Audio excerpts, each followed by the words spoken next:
Bit of magic from him, perhaps. It's a good ball. Grayson. It goes towards Ruud. Brilliant save indeed. Wolves have scored. Leicester City are in dreamland now. Vardy in the middle. This could be a huge moment. Vardy scored. And it's pandemonium in Leicester.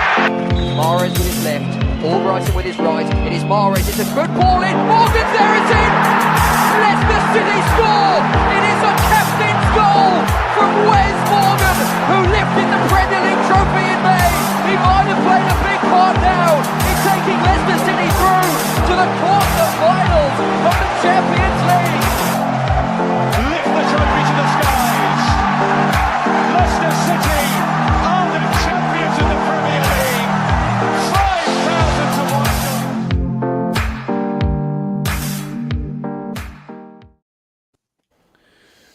Good evening and welcome back to Blue Tinted Glasses for Fox's Den, Wednesday night. Mate, this whole week is just kind of merging into one now for me because I'm off work and it's hot and I don't know what the time is and what the day is, so bear with me. But Manny, what's going on, mate? Second time today. What's going on? How are you? Second stream today, hardcore commitment. I'm feeling the heat, to be honest, mate, so let's crack on. Yeah, 100%. I can't hear your aircon unit going, "Rah," so you must be boiling. Yeah, You must be I've had to put it down for you lot. Jack, second one of the day for you as well, mate. How's it going? Yeah, I'm good, mate. Not long had my dinner, so I'm full and I'm ready to talk football once again. Lovely stuff. Ragsy, long time no see, mate. How are you? Been busy with what, uni stuff, is it? What are you doing? Yeah, well, was work stuff and all that. Literally just a bit like first day off in a bit, so and I've got the work there, time off work for the rest of the week, so that'll be fun. Happy belated birthday, by the way, Locks. Thank you, my friend. Thank you. I hope the Broadway was good.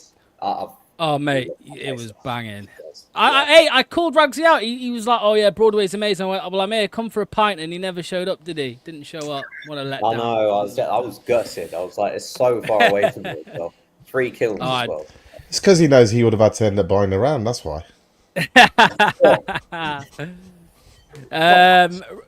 Big shout out quickly to Josh Kernock, new member of the channel. Josh, mate, you're new to the channel in general. I haven't seen you around like forever, and the last few days you've been everywhere, mate. So big shout out to you. Great comments as well that you've been getting in. Zaid is here. Good evening to you. Azola, Ryan, Reese, one of yours is coming up today, mate. So stay tuned for that. Kunal and John, Blue Fox Forever. Sorry if I missed anybody. Okay. Let's get into it. Now, today's Fox's Den video is all about hot takes. We did this a few weeks ago, a couple months ago, and it was interesting to see what the people on the internet were saying. You know, they're called hot takes, but I genuinely think some people believe some of the stuff, which is even worse. So we're going to talk about it. And I'm also going to try and get some hot takes from a couple of people here as well at some point. Maybe see what they've got to say. So have a think, lads. So we're going to get into it straight off the bat. And I put the tweet out basically saying, let us know your hot takes below. And the first one to come in was this. With some positional development, Hamza has all the attributes to be a good centre-back for us next season. That's from Ryan May, he's a great lad. I speak to him often, but yeah, that's his hot take, the first one of the night. Now, Manny, let me come to you first to unleash on this. What do you make to this this take from Ryan? Not as crazy as you might think, actually. It's one of those he could convert. Nowadays, you don't need to be as tall as you used to be a centre-back, so you don't need the height. He's actually pretty decent in the air. I saw him playing quite a lot at full-back for Sheffield United, and he was heading balls away, he's clearing balls, he's doing his centre-back type duties at right-back. He's not really a full-back that's charging down there like Reece James and putting crosses in like Trent. He's there to be solid at the back, tuck in if you need to, and act almost like a third centre-back at times. So it's not as crazy as you might think, but that doesn't mean to say that he's going to be superb at the job. It just means that he could fill a hole. Yeah. The comment straight away from DP was no. He said he's too aggressive. He will be like Wout Faes if he plays centre-back. And then another one from Zaid who says, didn't we call Hamza Leicester's Mascherano at some point in the Brendan era? I don't Jack, think so. No, that was just Brendan. That was none of us. We don't endorse that. Yeah, I was going to say, I don't remember that ever being said. But Jack, let me ask you, mate, because we've seen number 6s play at centre. I mean, Wilfred Ndidi has done it a few times in the past, but Hamza Choudhury, Jack at centre-back, is there a future there for him, do you think? Well, it seems like a very bold statement, doesn't it, by writing there? Hamza is good defensively, and he's a very good CDM. I mean, for Sheffield United, he played sort of a fullback role when you watch him in the playoffs against Sunderland. So he can do a job. It's not his best position. I think his best position's more in that midfield role rather than defensive role. But then we did see in the Championship, instead of defensive, he actually went in goal and stopped 3 of West Brom's shots from going in. I think he could be more of a goalkeeper. Yeah. Goalkeeper with his hands tied behind his back. Oh, sure. Better job than Danny Ward. Well, Ragsy, I actually think if Hamza is going to play a part for us next season at all in any way, shape or form, I would say continue with the right back role that he was playing in for Sheffield United towards the end of the season. I'm not saying start there. He shouldn't start for us.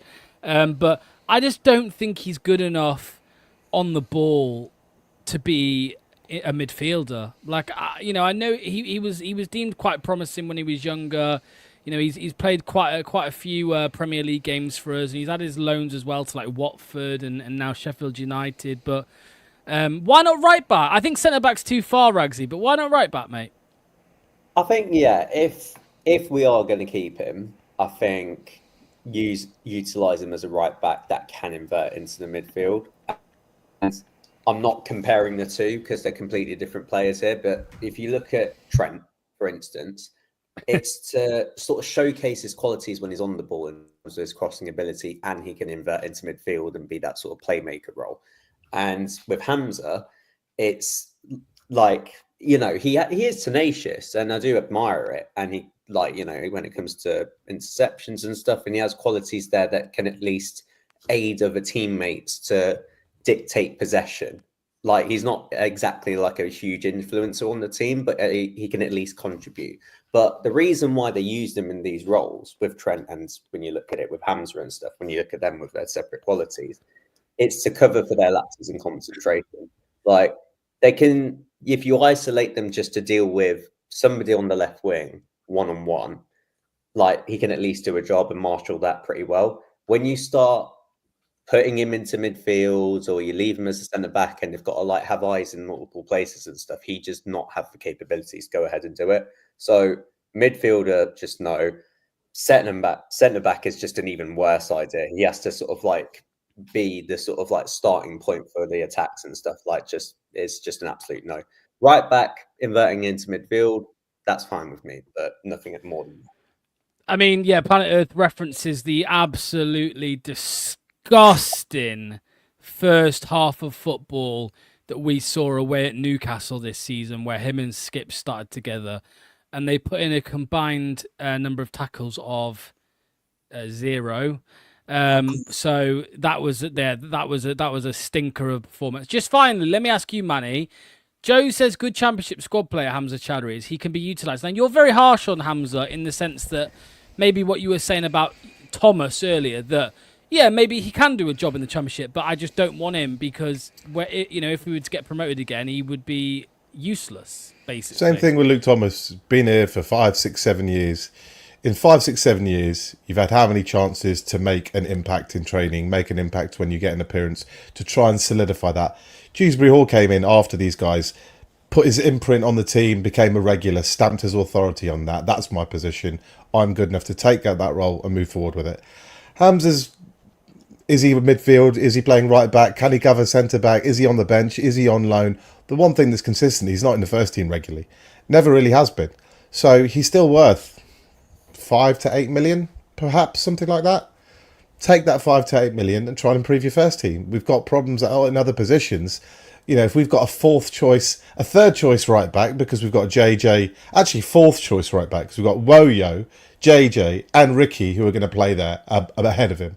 So what do we need? A £5 to £8 million fourth choice player that is basically going to play a handful of games maximum in the Championship and zero in the Premier League. Get rid of this player. Not get rid of, that sounds a bit harsh, because he's got a brilliant attitude. He's a local lad. He deserves respect for that. And I like him personally. I always loved his attitude. But the quality is lacking. And we've got to get money from wherever we can do. So sell Hamza, take the money. Either put it off your PSR bill that you've got to meet your requirements with, or use it to reinvest in the team.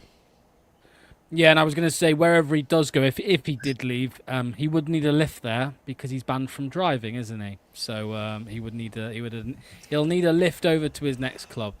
Okay, let's move on to our next one. Just quickly, by the way, I've just seen that Sheffield United have officially sacked Chris Wilder. Very nice ending between them, actually, because amicable, should I say? Sorry, because they've let him do an interview. They've done an interview with him, like a goodbye interview. He said what he needs to say to the fans. My worry, though, is now that there's another club in the same manager market as us, which is a big issue, which is a shame. But anyway, let's move on to the next one, the next hot take. And it does include, actually, Hamza's midfield partner in that game against Newcastle that we were just talking about. It's Oliver Skipp.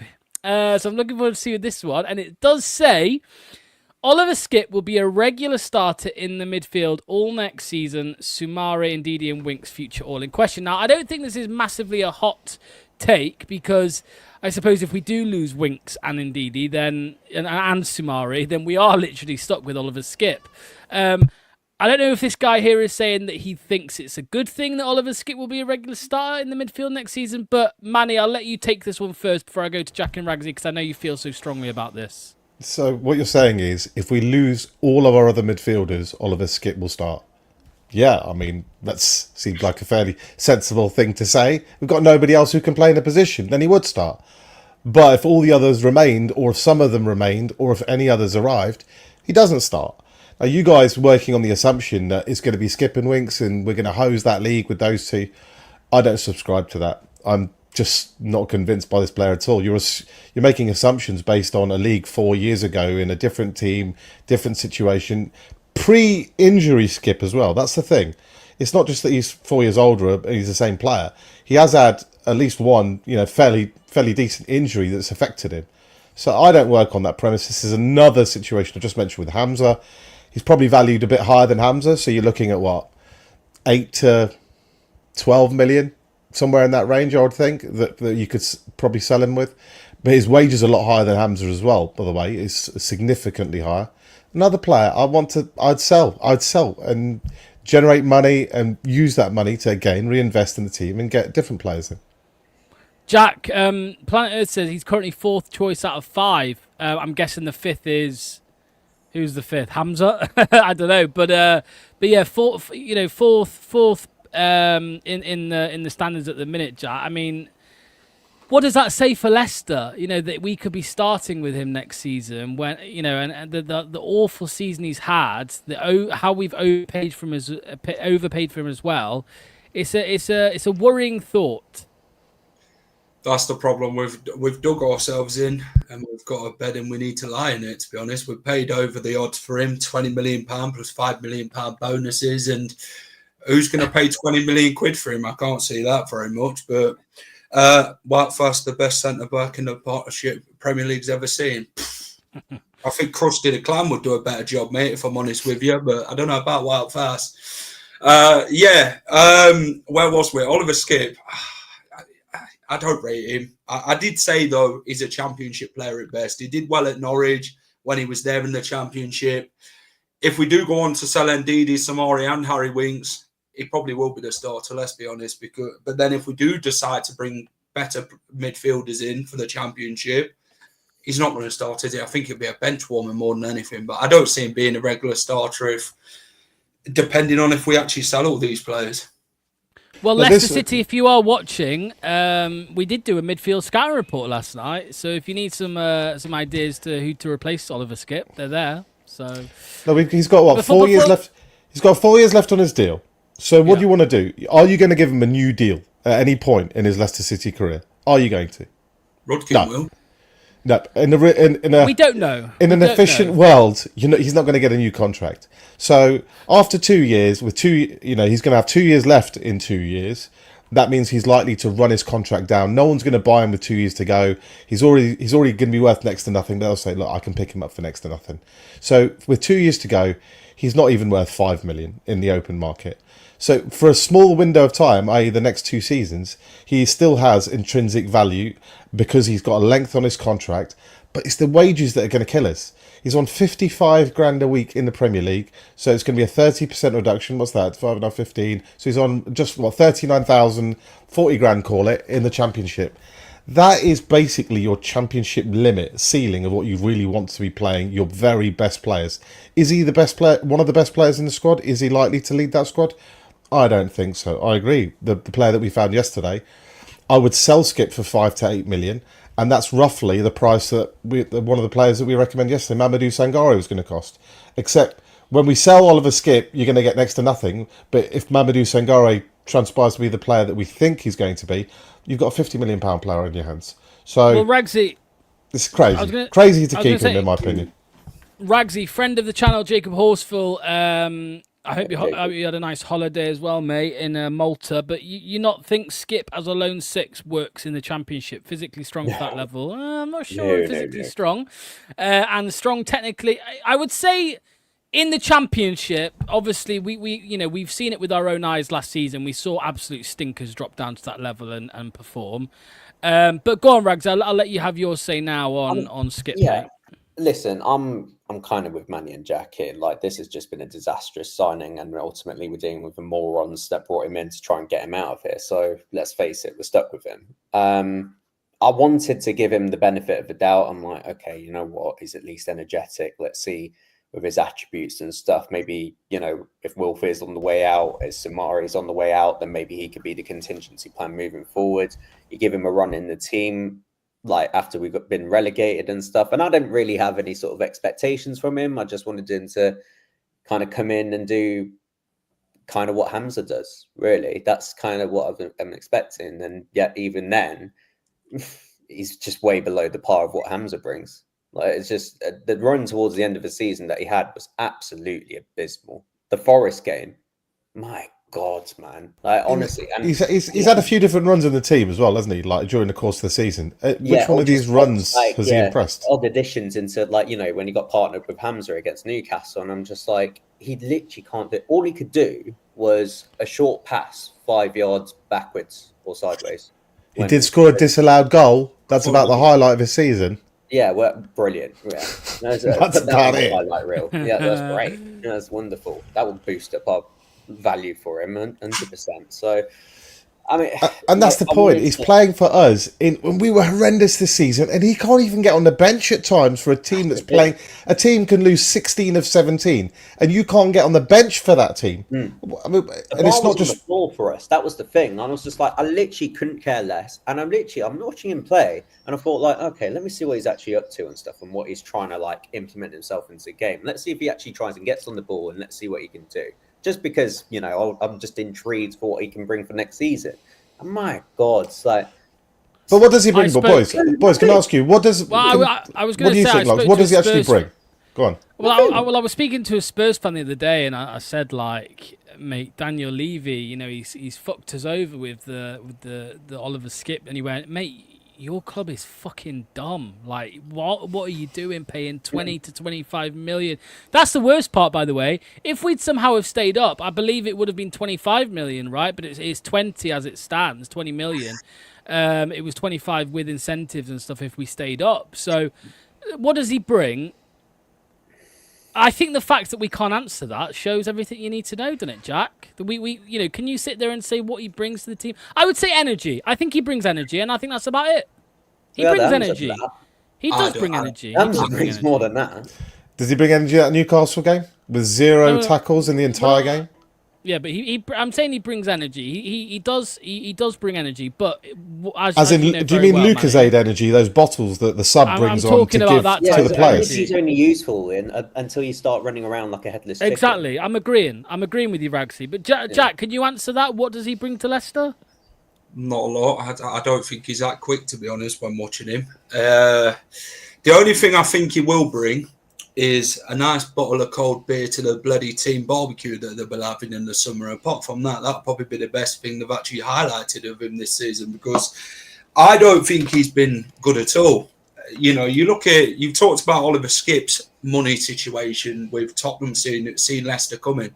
Look at Ed Ward with Crystal Palace. They were in the same boat. They seen Leicester coming and thought, yeah, fantastic. Someone's actually going to take these players, and we're going to laugh in the face afterwards when they've left. So you can compare Skipp and Ed Ward, because they both barely even bloody touched the bench this season, have they? And even though we've been that poor, like Manny says, 16 or 17 games, when you're not winning, that's a massive issue to say your £20 million player doesn't even make the starting 11. But then that's Leicester's fault again, isn't it, for dumb bloody signings? Yeah, 100%. Right, let's move on to the next one we've got here. Hot take number 3, and it is about Bilal El Khannous. Somebody said, Mr. Fatawu said, El Khannous won't leave Leicester City this summer. Now, here's a hot take that we all beg comes true. Manny, I'll come to you first, mate. I don't see there being any chance that Bilal stays this summer. I've said all along that if he did stay in the Championship, it's just going to be a cheat code. Like him in the Championship would be an absolute cheat code. And I just think we know he's far too good for that division. And I just think that with the release clause we've heard from journalists that is there for around the same price we bought him, so let's say around the 20 million mark, there's going to be a club in Europe that says, you know what, that's value for money, we'll snap him up. If that release clause stuff is true, then it's a ridiculously low release clause we've set it for. I understand that, he might play a hard bargain with the relegation release clause, like you've gone down, you can get your money back from me. But we should still be looking to make at least some kind of profit out of these players when you take the risk of bringing them over, giving them game time in the Premier League under pressure. You're showing everybody else whether the player can make it or not. And he's one that clearly will make it in the Premier League or other leagues. He's high work rate, desire, he likes to put a tackle in, and then the creative stuff. There's still lots to improve, and product, shooting in particular. Some of his final balls could still do a little bit of work, but he's got a little bit of magic. He's got fast feet. He's good in short distances. He can play in multiple positions as well, not to be underestimated. If you need him to play left, he can play left. He can play right, he can play right. Anywhere in the central zone, including advanced or in the defensive central areas, there's a DM. He could play there as a sitting role. Someone's going to take him. He's too good to sit there on the shelf and think nobody's going to jump in, especially if those release clause rumours are true. And also, we need to generate money, and we're probably going to have to generate somewhere between 50 and 70 million pounds profit on our sales. Certainly, what we did last time. So, where do we get 50 to 70 million pounds? There's limited number of assets who are going to go for large amounts of money. You've got Wilf is rumoured to be 9. You've got Hermansen. You've got Bilal. There's not a lot else that we're going to sell for real money after that. So he's just one of those. We'd love to keep him. You're right. If he played in that league, there's no doubt he'd be the best player in the league. But it's just not one of those where I just don't think that he himself might even half fancy it. But in the end, the club are just going to be forced to say we need to cash in. I mean, Planet Earth said there's no rumours. The only rumour we've seen, was it Fenerbahce? I mean, he ain't going fucking Bache, is he? That's not happening. But Jack, what level do you think he's at, mate? Where do you think he could go? Because my mindset is that, there was like people talking about Wolves, for example, and £20 million by Wolves, but on Bilal El Khannous. For me, that makes sense. They've lost Cunha. They bring in someone like Bilal El Khannous for 20 million, which is a quarter of what they sold, a third or whatever of what they sold Cunha for.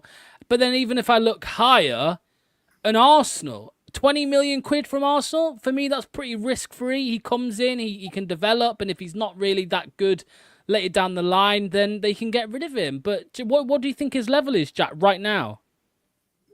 The guy's still learning. There's still a lot of the game that he needs to work on. He's very good. His attributes are fantastic. He's a quick-feeted player. He's very good on the ball. He can create chances, and that's what you want. He did score a few last season. I think he could play for a top club like Arsenal. I think he's a future player for Arsenal that he can go there and develop even more in his footballing career. He wouldn't turn that down. The Championship, he would piss the league. Let's be honest. No disrespect to any of the Championship sides, but I think he'd tear it up, to be honest. I think if you put him in there with Fatawu, Mavadide, Monga, whoever, I think he'd be fantastic. But in the reality side of it, he's a sellable asset, isn't he? Leicester will want to get money for him. Whether this release clause is true, we don't know much about it, do we? Only with one report that's come out. But I'd love to keep him, but I think he can definitely play at the higher level for me, and he's proven that last season. And I won't want to lose him. But I think Leicester are one of them sides who will look at it and think, you know what, if a team does come in for a good amount of money, then he's definitely going to be sold. I mean, Ragsy, let me direct this at you from planet Earth. How much of him as an individual would like to stay? And what, the reason I'm putting this to you is because his stock isn't massive right now. Like, maybe if he scored more goals and got more, more of an output last season than it would be. But maybe the club could argue its case. That's if they even want to keep him, by the way. They might want to get rid of him for PSR, right? They might want to bring in a load of cash for him. But if they did want him to stay, the club could maybe give him the Kin and Dewsbury Hall situation, right? Where he dropped down to the Championship. He scored a lot of goals, got a lot of assists, and suddenly, a year later, bam, Chelsea are there. He comes in. Of course, he'd want to do better. He'd want to play more than Dewsbury Hall did at Chelsea. But you get what I'm saying. So there are a couple of pros to him staying personally that would benefit him. No, absolutely. It's I think I'm undecided at the minute. I don't know where it could sort of pan out. It's still early on in the window. There hasn't really been a lot of rumours, and like knowing with us in our shit show, like the stock even for all our players is just really, really low at the minute. Even with Manson, I thought Chelsea would be in for him right away, but they've been chasing after Maignan from AC Milan, and that's fallen through. And the Club World Cup has now started and stuff. I thought they were rushing to get that deal over the line, and for our sake as well, for the sake of PSR. So it depends what sort of situation he's in. So, when you looked at Enzo when he came in, he was a big reason for the players as to why many of them ended up staying. Because like you look at the likes of Ricardo and Ndidi and Vestergaard, they were on the way out. They were just speaking to their agents. But because with Enzo and his influence, he was the one to be able to stay. Until we get more clarity on the manager situation, then it's all a bit up in the air at the minute. And, as we further head down the line as to how the season's looking out, what our plans are for people, and whoever the new manager comes in, and let's say he's, got a lot about him like Enzo did, then maybe he could persuade Enzo, Bilal to be like, one more year. You're literally, you're guaranteeing the team, and, just get your stock up. And we can't also as well just be expecting lowball offers and sit here as a club and expect to take it. 20 million is a piss take for him. Like, the guy belongs at a Champions League level. It's ridiculous. If you could suffice it if it's like 40, 45 million, but I'm talking that bare minimum. I think this is, in terms of creative midfielders, this is kind of one of the best ones that we've bought. It's just such a shame that he's had to come into such an awful team. I would have loved to have seen him being bought like a couple of years earlier, like if we had like a solid foundation, and I would have loved to have seen him where we would have taken him, but we are where we are at the minute. So, and there is the scenario that they could throw the hand grenade and say, forget your PSR, don't care what your rules are, don't care what you say, find me what you want, give me whatever points you want. We're not selling players we don't want to sell, and we're going to be up in 12 months. We'll be back into a Premier League team soon enough, and if we keep Bilal, we'll definitely be a Premier League club. So do what you want to do. If you want to give us 12, 15 points, we'll still make the playoffs, we'll win the playoffs, we'll come up, and we're keeping Bilal. If you had that conviction and maybe a little bit of insanity in there as well thrown in, then I guess you could make a case as, you know what, we just don't have to accept a bid. But the club has not shown that tendency. The club doesn't go that way. The club wants to, try to, within what the framework is meet the requirements. So you could go crazy, but I don't think we'll see that.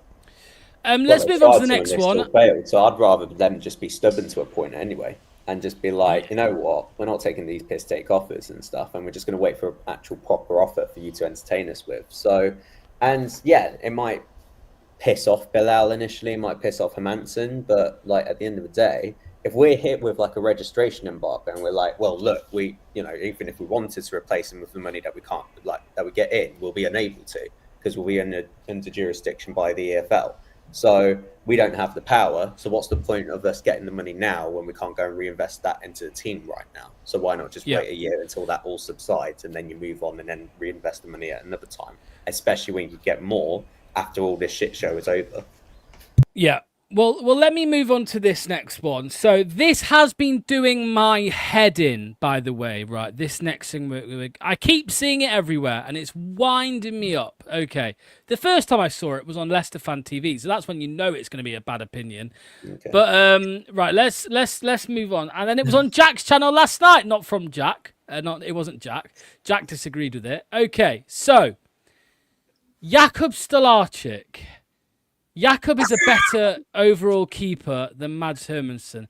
Can please somebody explain to me how this could be the case? I don't understand it. Does nobody remember Mads pre-injury this season from August to whenever it was, August to November, August to December?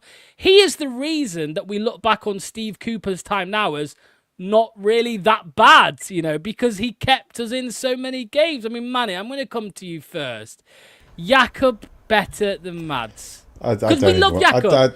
It's a caveat. It's a total waste. Manny. Let's caveat. We love Jakub. We like Jakub. Jakub's a really good keeper. There's no doubt about that. He is a good keeper. But Mads is a potentially high-end, elite, world-level keeper, because the difference is what you can do with your feet. Jakub's not that far behind in shot stopping. He is behind, but not that far behind. I'm not sure about crosses, to be honest, but certainly with his feet, Mads is a lot better. And Mads has such massive room for growth in where he can go. But Jakub could still be a good Premier League keeper for us, but I can see Mads playing for Real Madrid. The issue that Reece has got, and so many fans fall into, is recency bias. It's because who's played better the last few months? And Mads, post-injury, hasn't played great, but pre-injury shows the level that the player can achieve. And that kind of level, unfortunately, Jakub probably can't achieve. But, I don't want to make it sound like I'm hating on Jakub, because I think he's a really good keeper. I'd happily give Jakub an 8-10 year deal and say, look, you've been with us since you were 16, you're settled in the area. He's one of those players that I don't really think that lots of clubs are going to be after him in a few years necessarily. But whether he's your starter or your backup, on the salary that he's on, I'd be giving this guy 8-10 years and say, look, you are going to be one of my keeper on the books for a decade, because there's always going to be a room for you at this club with what your level is. But it's recency bias from Reece. He's obviously wrong, but you may as well ask the next guy. Jack, I think it's two things. I think it's recency bias and it's slightly copium. Like, I think people are coping with the fact that they know Mads is going to leave, so they're like, oh, Jakub's better anyway. I mean, as Manny said, post-injury, yes, but as we now know, because he went off with 2 games to go for a surgery, he needed the surgery the whole time. He came back. The injury was, it sounds like a freak injury, because like it was going to be 4 weeks, it was going to be 2 weeks, then it was 4 weeks, then it was 6 weeks. Then he came back and he wasn't at the same level. He's had his surgery now. But Jack, talk to me. I mean, I can't see how Jakub's better than him. Jakub is a good comer for the crosses, isn't he? He demands his area well. Mads is an all-round better keeper, in my opinion. He's proven it in the Championship. He's done it in the Premier League.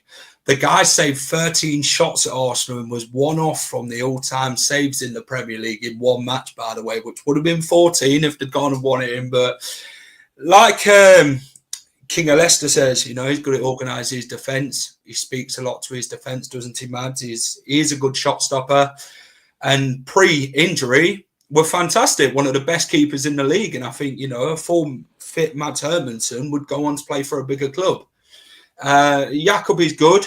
He is. He's come in, done well in his time at Leicester when Mads has been injured and that. He has wore that shirt well. But I do think Mads is the better keeper. If it meant keeping Mads in the Championship and he doesn't leave, Mads is still going to be number 1, isn't he? And Jakub's going to be number 2. But that's nothing to disrespect Jakub. I think he's a cracking keeper, but I do think Mads is better.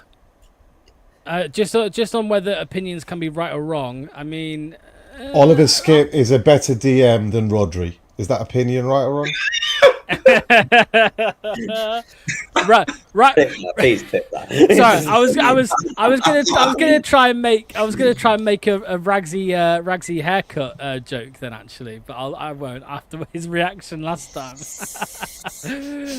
But no, Ragsy, go on, take it away, mate. Jakub versus Mads. I can understand in the moment, you know, like when if people break it down and say, okay, second half of the season, Jakub was better than Mads. Yes, I do think that. Jakub only played a handful of games, but he's not a better goalkeeper than Mads, is he? It's just a non-opinion. Like, that's the thing. It's like it's like you said. It's with copium. It's like it's moving on to the future and something new, just to try and get over your ex or somebody. And it's just like, well, actually, no. If you think about it, like all-roundedness, like Mads is just clear, all right. And again, like I agree with the lads. Like, you know, Jakub, like he's a really good goalkeeper. He's a really good prospect. I think it'd be fantastic for us in the Championship. I think we're in a good place with our two goalkeepers for a change, like compared to all the other positions on the football pitch. I'd still love to. Oh, there we go. Look what he started. Look at this one. Zaid's got you there. Zaid's got you there. He's coming for you. Shots fired. Yeah, no, I'll take it. That's fine. God. Come back one day, maybe in like 2 decades or something. You never know. To fight my battles again. But what was I saying? But yeah, it's I think we're able to be in a position where we can move on from Mads if he does go, and it's a good position to at least be in, and you can appreciate that. But that doesn't alter people's opinions on it when we're looking at it from an outside perspective and no bias, and not with anything to do with our plans for the future anyway. Like when you're comparing the two, Mads is just far better, and I'd rather we kept him. But if we're talking for our future, if we're talking for what's best for the club, then it may just make sense, just especially if a good offer comes in, to sell Hermansen so that we can reinvest that back into the squad. Okay, we've got a bit of a crazy one next. Crazy, I don't know. I'll let you guys decide. Let me come to you first, Manny. Okay, so Fatawu will be garbage at the start of the season due to his ACL injury. He will get replaced by Casey Omonga for the first half of the season. Now, the reason I'm coming to you first, Manny, is because being garbage, you don't word it like this, but struggling to come back from this injury is actually something you are genuinely concerned about for Fatawu. Massively. I can tell you a bunch of players that I've seen over the years that when you have certain injuries, particularly if you're a sort of pacey type player, if you do hamstrings, if you do ACLs, if you do anything to do with the meniscus around your knee, you don't come back the same player. You can't move the same way. You lose part of your fast twitch. And there's been countless players. There's been very few. I think Van Nistelrooy actually weirdly was one where I think he had an ACL and he was out for a full year, and he came back and he was just as good as before, which is a rarity. But he wasn't really a player that massively relied on pace or anything. But when Ricardo you look at JJ, Michael Owen, Fernando Torres, these kinds of young pacey strikers who got an injury early are great examples of guys that they don't come back the same. And look, Fatawu, full disclosure, is my favourite player at the club currently. I absolutely love everything about him. I love the player, I love the character, I love the attitude, I love his spirit, I love his desire, just absolutely love this kid to bits. And I really hope that he is just the player that I remember.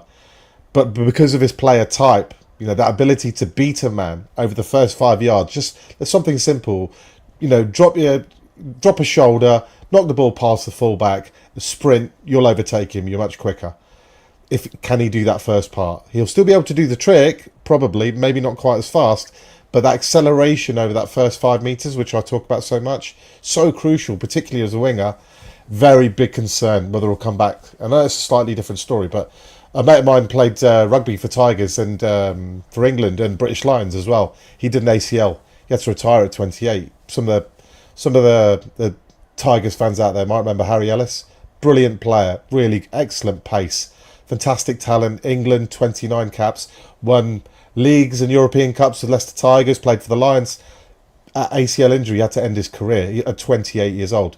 you just never, your body never quite feels and recovers in the same way.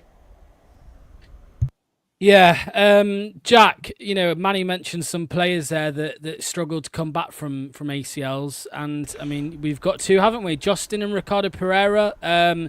We've seen Will Alves and Sammy Braybrook's development. It has slowed down slightly with their injuries, of course, at a young age. It can affect careers massively, and we've just got to hope and pray that, Fatawu is one of the ones that comes back strong from it.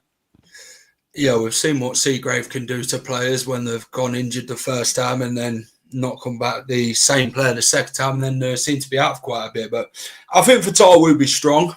I think he's had a good few months, hasn't he, to get himself strong, prepare himself well, his body, and that.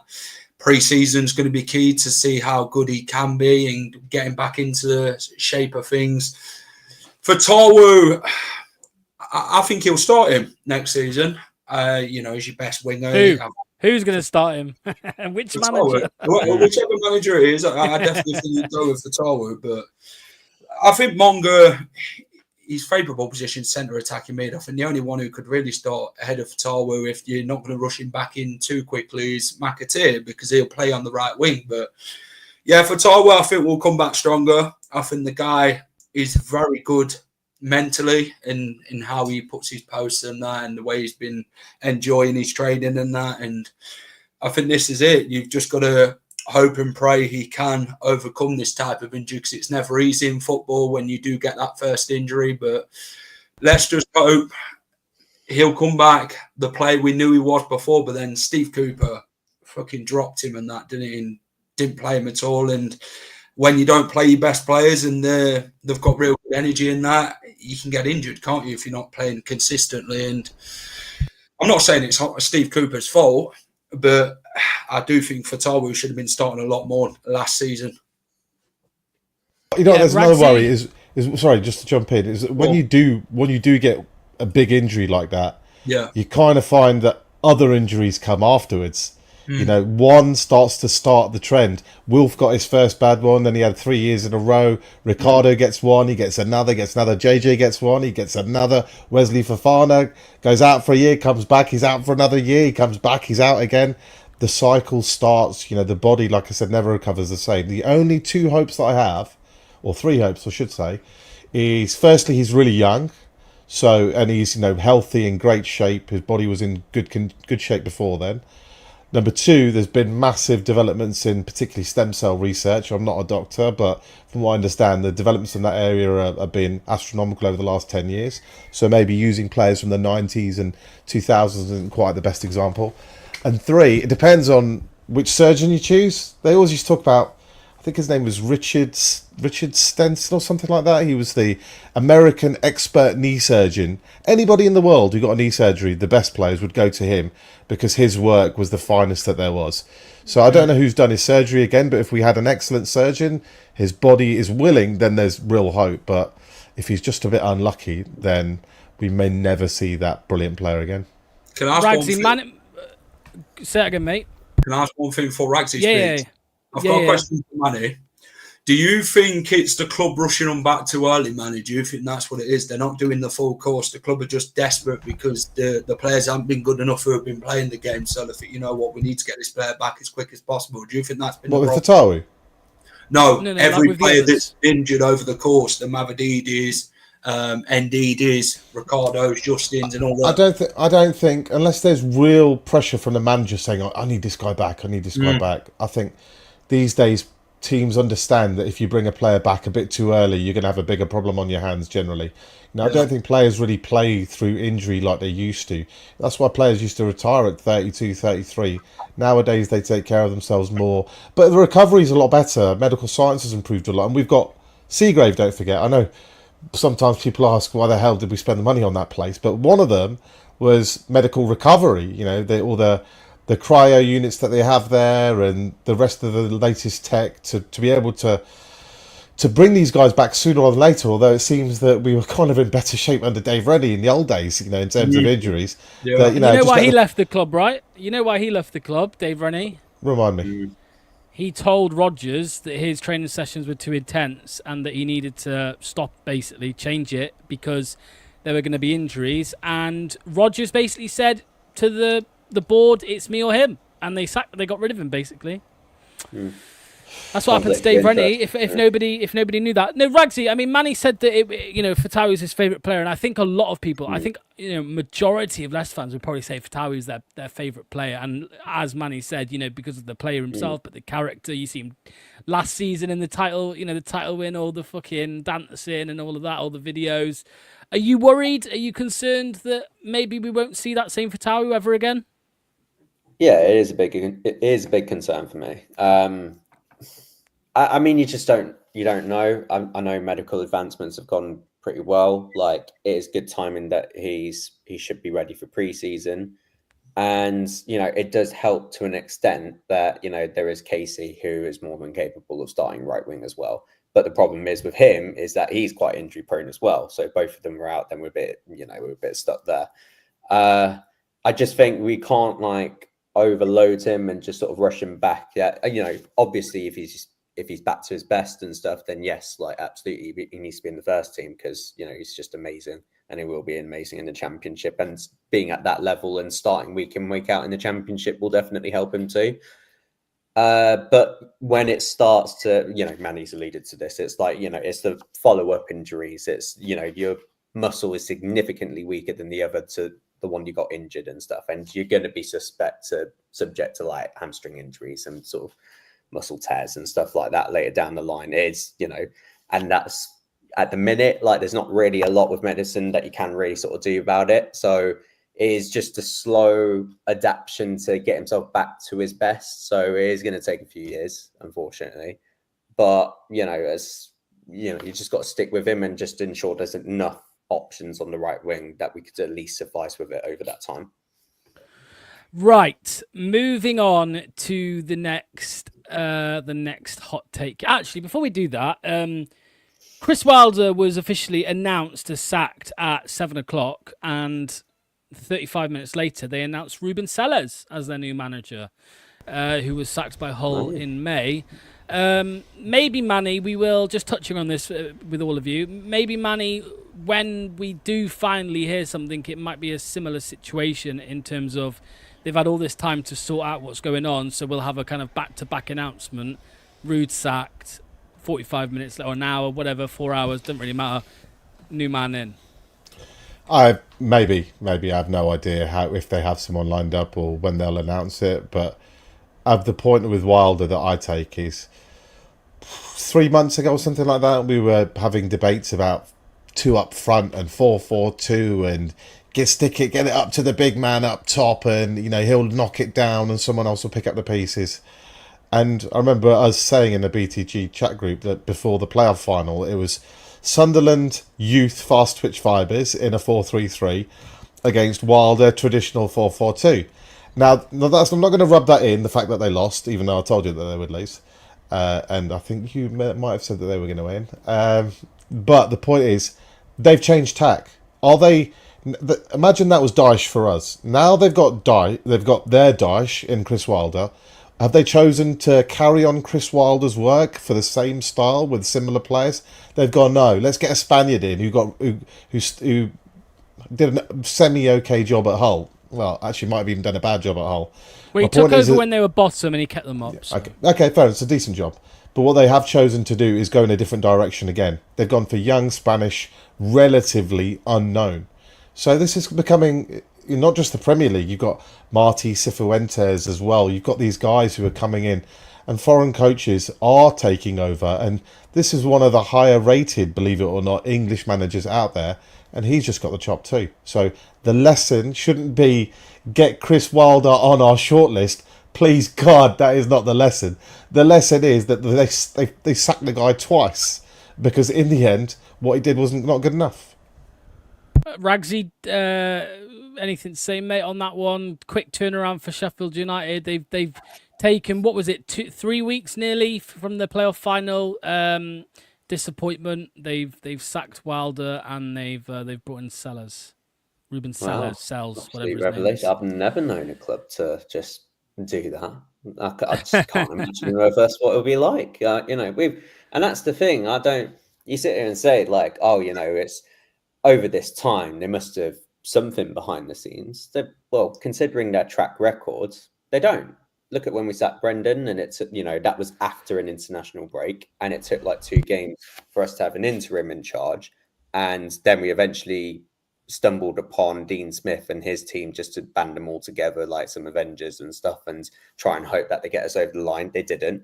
Then you looked at Steve Cooper, was stuck with Ben Dawson for like a game and stuff. Still ended up being left with Steve Cooper's staff through the majority of last season, when we got Ruud in. And again, that was after another international break. And I just don't think we're the club that will end up actively searching and interviewing managers whilst Ruud is still in a position.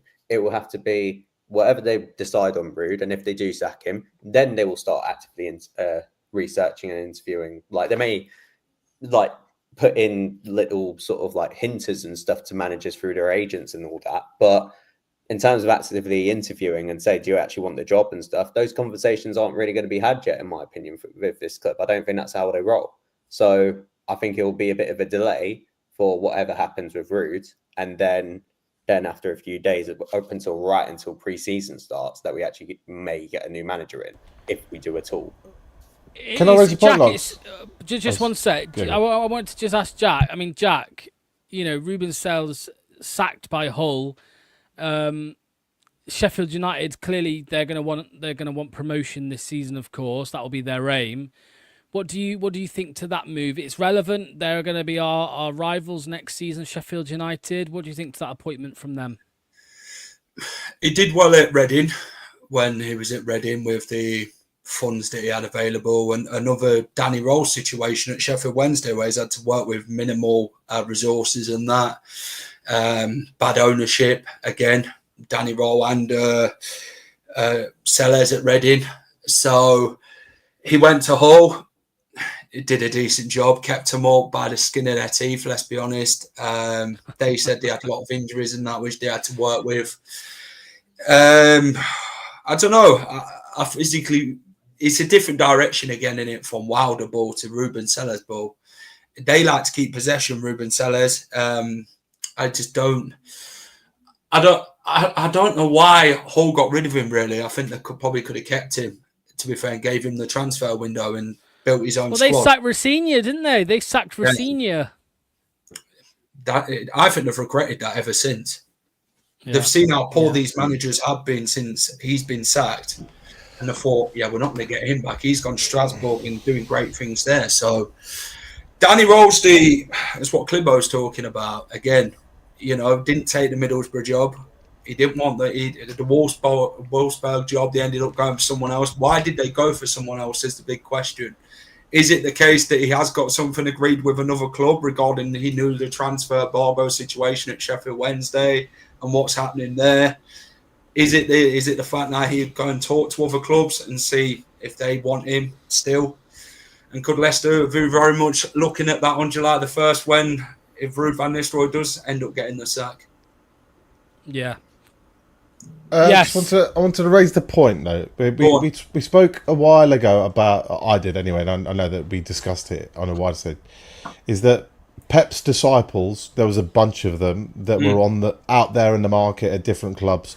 So amongst the names that we mentioned were Francesco Fariola, who's now departed Ajax, having just tanked the league in the 95th minute of the last game, I think it was. He's now being linked with Brentford. Anil recommended Carlos Cuesta, who is Mikel Arteta's assistant. He's now being linked with Parma. I recommended Carlos Vicens, Pep's coach, who's now gone to Braga in Portugal. And there's one more left on the shelf who has not been taken. And Ragsy, and you're already chuckling because I'm going to bring Free Willy, Big Willy style Willy Caballero back into the mix. But the overarching point I was going to make is whether it's Sheffield United or Brentford or Arsenal, is that Southern European, Italian, Iberian managers of Spanish, Portuguese in particular, are in hot demand. Tactically astute, on the cutting edge of most technical styles of football, have lots of connections in those markets where you can get players. They speak multiple languages so they can do team talks and communicate with players from different areas. And whether it's Iriola at Bournemouth or Ruben Sellers now at Sheffield United or previously us with Enzo Maresca, these types of young foreign managers are more and more and more, whether you like it or not, that is the trend of the way things are going. So when we are looking at our manager, can we just bear in mind that these people are choosing these types of managers for some very good reasons, not just because everyone else is doing it. They're not copying everybody. They understand what these guys can bring. And a lot of these don't have experience, but they all have potential, desire, hunger, tactical acumen, the rest of it. You know, a guy who was a brilliant manager 10, 15 years ago, I don't know how many of those are really brilliant managers in today's game. Not many. The game just moves on so fast. There's a turnover of managers. We've got to move with the times. Yeah, I do agree with that. I like the idea of it, like in theory and stuff. And, you know, like when you look through Pep's teachings and stuff, there's, you know, you'd be an idiot not to take any sort of ideas and involve that into your acumen with your tactics and stuff. The problem is when you look at when we hired Enzo, he was ready to take that step into management. He already had previous spells with it. And he built that setup, especially with his coaching team as well, when he had that in the under-23 setup at Man City. So he knew full well, I'm ready for this, and I want this to sort of compile with my team. And he was ready to bring the right people through and in. With Willie, I don't think really he has that sort of like know-how yet as to like what kind of a manager he wants to be, and then go out there and recommend the proper coaches to go in. The opposite. He only has one way of playing that we already know, and that's the only way. There's no ambiguity. There's no second guessing. We know exactly what he's going to do because he is identical to Enzo. And Enzo's pretty much identical to Enzo. Well, okay, you might have a slight twist. So 95% of it will be the same, and you might see a little twist and nuance for himself. By the way, Ragsy, since you're calling out my pick, I am going to have to call out, you know who, remember when I was recommending Willie Caballero in December, seem to remember you pushing hard for Ruud.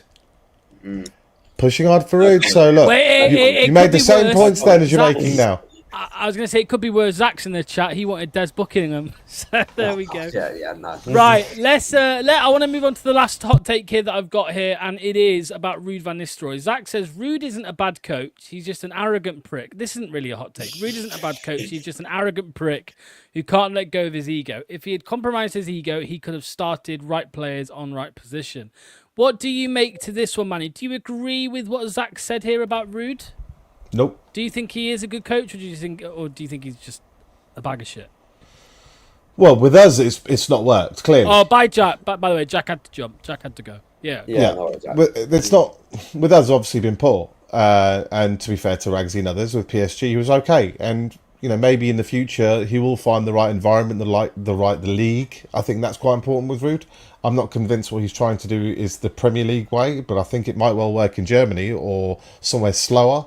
Would probably suit him better. I could see him taking over another club and having decent results. If people think that's laughable, I'm sure that they do, saying, "Are you joking? He stank the place out. We got 20 odd points."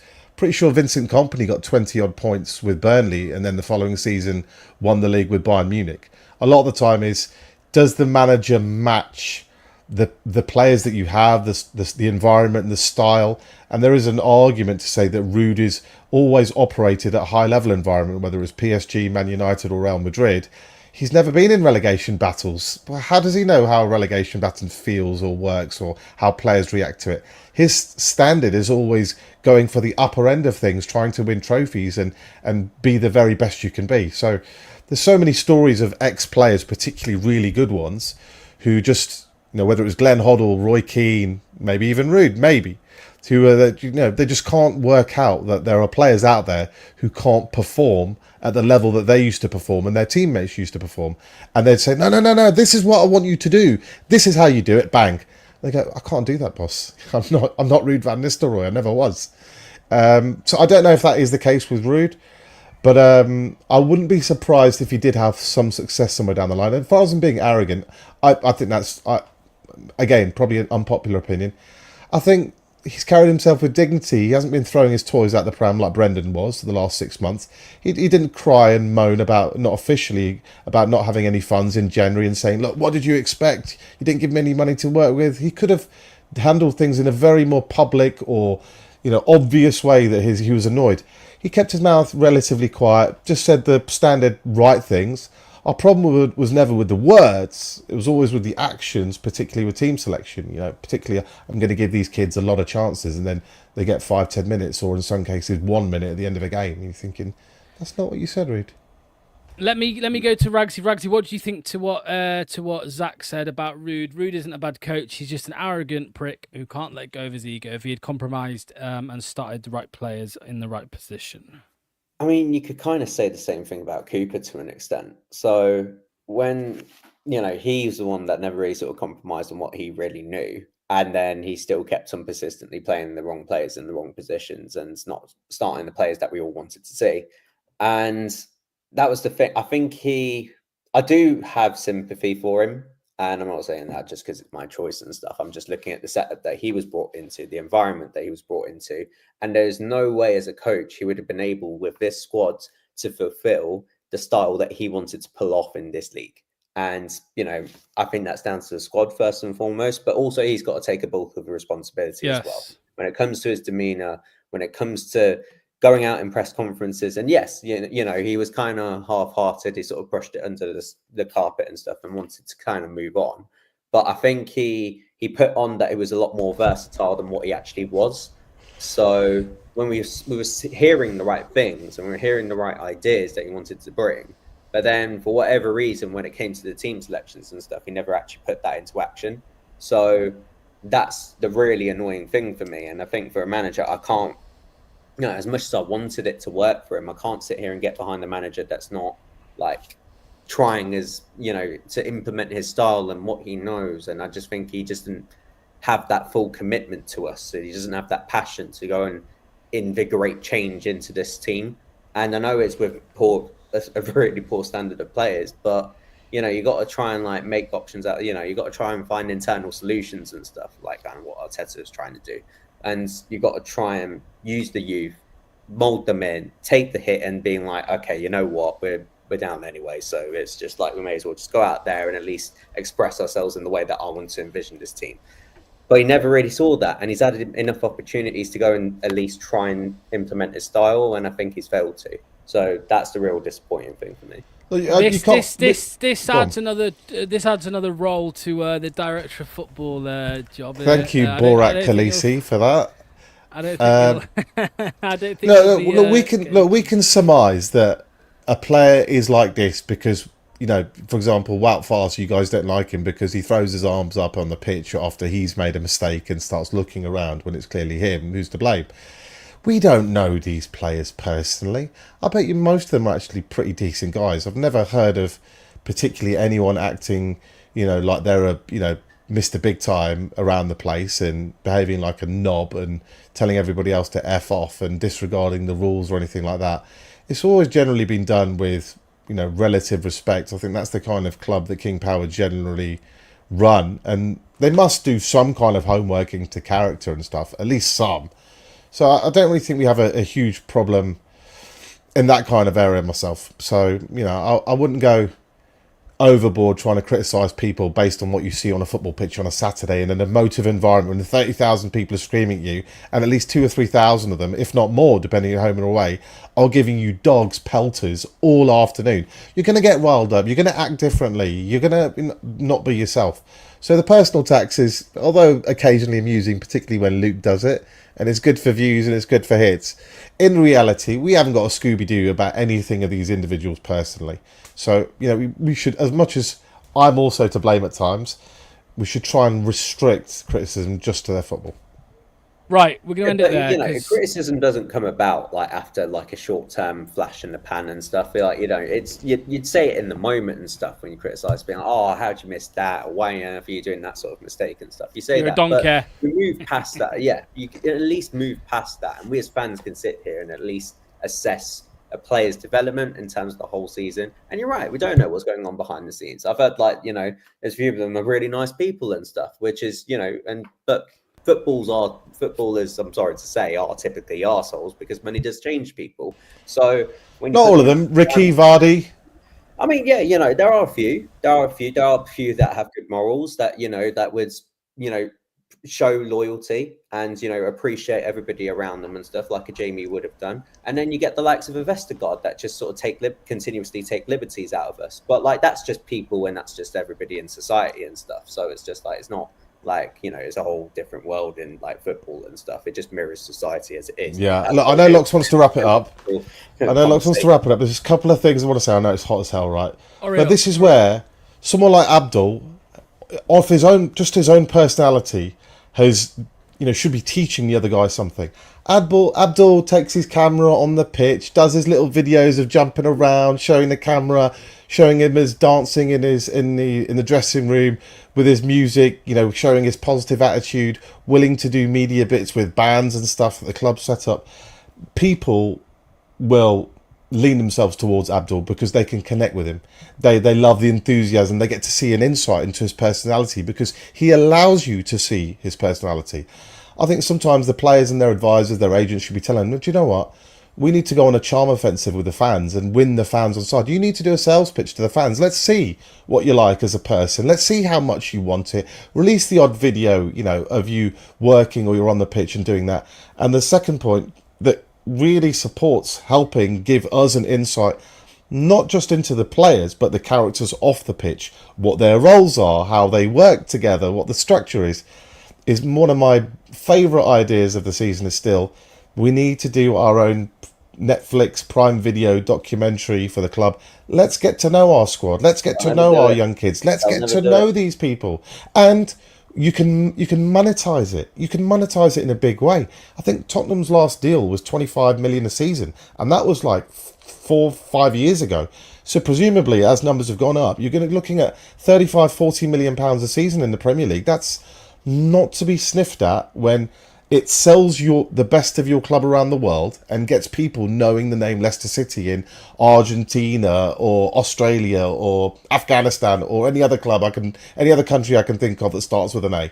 You know, it's a brilliant, smart way of doing things. And if you look at those clubs who've done it, Sunderland promoted, Wrexham promoted, Tottenham just won a trophy for the first time in about 500 years. Sunderland's was 4 years ago. I know, but my point is that the revenue Vardy's got one coming out. The revenue and the hype they can generate off the back of that means someone like Joe Bellingham goes, I've seen Sunderland till I die. I'm going to sign for them. So he goes there as a 16-year-old. All of a sudden, they sell him 3-4 years later for 35 million quid.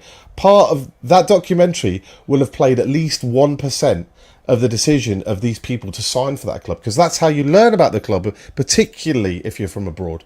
There's so many angles as to why you should do it, and the only reason you shouldn't do it is perhaps because you're scared of letting everyone know what goes on behind the scenes. Exactly. And that's why they will never, ever do it. That's why, because there will be nowhere to hide for this hierarchy. And that's the problem. That they don't want, they want to be private. They want to keep things in-house and stuff. So charm offensive, King Power, management, John Radkin, whoever. Charm offensive on the fans, because the fans are pissed.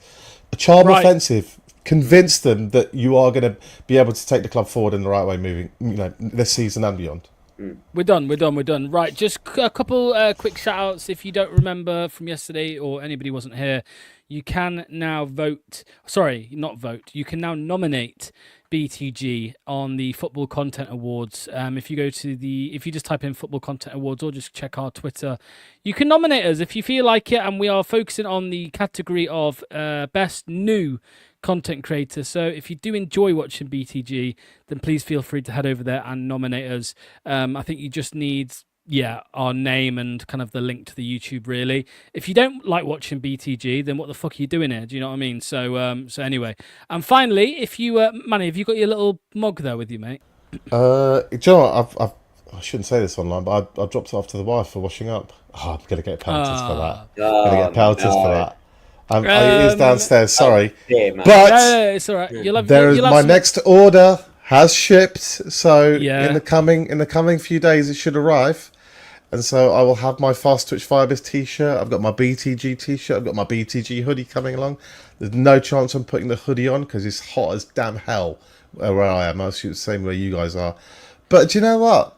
I feel quite nice to. Yeah, do you know what? Ooh. It's not too bad. More designs to come. Okay. It's not bad. Not bad. Yes, yeah, and Come the on, way you can get Ragsy, this is... get the cobwebs off your wallet, get online, and go and dust it off, and get yourself a BTG t-shirt. Even better, get yourself a Fast Twitch Fibers t-shirt because the proceeds go to me. Oh no! Hell no! Definitely not. Yes, You should have told Ray. them that. No one's doing it now. Yeah, no, but if anyone wants to know how they find it, it's very simple. Literally, you just search bluetinted.glasses.com. That is it. bluetinted.glasses.com, and it will come up. Okay. And no, it's not. That's it. Because I just want to say, when we were setting it up, we tried to deliver quality on this channel. So we didn't go for the cheapest end of the fabric. So if it is a few quid more, it's because we tried to pick the best quality of fabrics. We didn't want you guys to wear your BTG stuff, feeling uncomfortable or itchy. You just save that for when you watch the football. Yeah, to anybody who's ever experienced a very boring Manny monologue on Fast Twitch Fibers on this channel, I had a very boring Manny monologue about cotton and what's the other one that you were talking about? The bad one. What's the bad one? Polyester, nylon, anything Polyester. artificial is bad for the skin. So it's good quality. But if you go on the details, it will tell you the breakdown. If you are interested in that, I've got no idea. Anyway, right, that's it. We'll see you all soon. I don't know when. We'll have a news video out coming soon over the next couple of days, but we will see you soon. All the best. Cheers all. Take care. Bye-bye. Bye.